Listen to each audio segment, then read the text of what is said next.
ಶ್ರೀ ನರೇಂದ್ರ ಮೋದಿ ಮಾನ್ಯ ಪ್ರಧಾನಮಂತ್ರಿಗಳು ನವದೆಹಲಿ. ವಿಷಯ: ಕೇಂದ್ರ ಸರ್ಕಾರದ ಅಮಾನುಷ ವಾಣಿಜ್ಯ ಗ್ಯಾಸ್ ಸಿಲಿಂಡರ್ ಮತ್ತು ಆಟೋ LPG ದರ ಹೆಚ್ಚಳವನ್ನು ತಕ್ಷಣ ಹಿಂಪಡೆಯುವಂತೆ ಒತ್ತಾಯ ಮಾಡುತ್ತದೆ ಆಮ್ ಆದ್ಮಿ ಪಾರ್ಟಿ.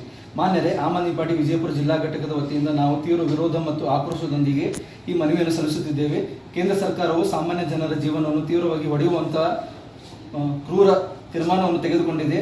ವಾಣಿಜ್ಯ ಗ್ಯಾಸ್ ಸಿಲಿಂಡರ್ 993 ಮತ್ತು ಆಟೋ LPG ₹5.73 ದರಗಳನ್ನು ಗಣನೀಯವಾಗಿ ಹೆಚ್ಚಿಸುವುದು ಸಾಮಾನ್ಯ ಜನತೆ ಮೇಲೆ ನಡೆದ ಆರ್ಥಿಕ ಹಲ್ಲೆಯಾಗಿದೆ. ಈ ನಿರ್ಧಾರವು ಜನವಿರೋಧಿ ಮತ್ತು ಬಂಡವಾಳಶಾಹಿ ಪರ ನೀತಿಯ ಸ್ಪಷ್ಟ ನಿದರ್ಶನವಾಗಿದೆ. ಈ ಅಮಾನುಷ ದರ ಹೆಚ್ಚಳದಿಂದಾಗುತ್ತಿರುವ ವಿನಾಶಕಾರಿ ಪರಿಣಾಮಗಳು ಏನೆಂದರೆ, ಸಣ್ಣ ಹೋಟೆಲ್ಗಳು, ತಿಂಡಿ ಸ್ಟಾಲ್ಗಳು, ಧಾರ್ಮಿಕ ಮಂಟಪಗಳು, ಕ್ಯಾಟರಿಂಗ್ ವ್ಯವಹಾರಗಳು ದಿನೇ ದಿನೇ ನಷ್ಟದ ಕಂದಕಕ್ಕೆ ಜಾರುತ್ತಿವೆ. ಆಟೋ ಟ್ಯಾಕ್ಸಿ ಚಾಲಕರು ಇದಾಗಲೇ ಜೀವನ ನಿರ್ವಹಣೆಗಾಗಿ ಹೋರಾಡುತ್ತಿರುವಾಗ ಆಟೋ LPG ದರ ಹೆಚ್ಚಳವು ಅವರನ್ನು ಪೂರ್ಣವಾಗಿ ಬೀದಿಗೆ ತಳ್ಳುವಂತೆ ಮಾಡುತ್ತಿದೆ. ಸಾಮಾನ್ಯ ಹಾಗೂ ಮಧ್ಯಮ ವರ್ಗದ ಕುಟುಂಬಗಳು, ಚಿಕ್ಕ ವ್ಯಾಪಾರಸ್ಥರು ಹೆಚ್ಚುತ್ತಿರುವ ಬೆಲೆಯ ಭಾರದಡಿ ಕುಸಿದು ಹೋಗುತ್ತಿದ್ದಾರೆ. ಇದು ತೀವ್ರ ಹಣದುಬ್ಬರವನ್ನು ಹುಟ್ಟುಹಾಕಿ ಜನರ ಜೀವನವನ್ನು ನರಕವನ್ನಾಗಿ ಮಾಡುತ್ತಿದೆ. ಈ ದರ ಹೆಚ್ಚಳವು ಸಾಮಾನ್ಯ ಜನತೆಯ ರಕ್ತ ಹೀರುವ ನೀತಿಯಾಗಿದೆ. ಕೇಂದ್ರ ಸರ್ಕಾರವು ಅದಾನಿ, ಅಂಬಾನಿ ಹಾಗೂ ಇನ್ನಿತರ ಬಂಡವಾಳಶಾಹಿಗಳ ಲಾಭಕ್ಕಾಗಿ ಜನರನ್ನು ಶೋಷಿಸುತ್ತಿದೆ ಎಂಬ ಸ್ಪಷ್ಟವಾಗಿದೆ.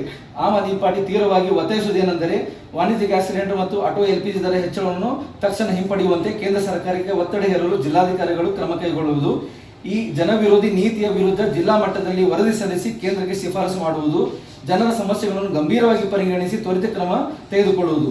ಈ ಅನ್ಯಾಯದ ವಿರುದ್ಧ ಜನತೆಯ ಆಕ್ರೋಶ ಹೆಚ್ಚುತ್ತಿದೆ. ಜಿಲ್ಲಾಧಿಕಾರಿಗಳು ಈ ಮನವಿಯನ್ನು ಗಂಭೀರವಾಗಿ ಪರಿಗಣಿಸಿ ಜನಸಾಮಾನ್ಯ ಪರವಾಗಿ ಧ್ವನಿ ಎತ್ತುವಂತೆ ಆಮ್ ಆದ್ಮಿ ಪಾರ್ಟಿ ವಿಜಯಪುರ ಜಿಲ್ಲಾ ಘಟಕವು ಆಗ್ರಹಿಸುತ್ತದೆ.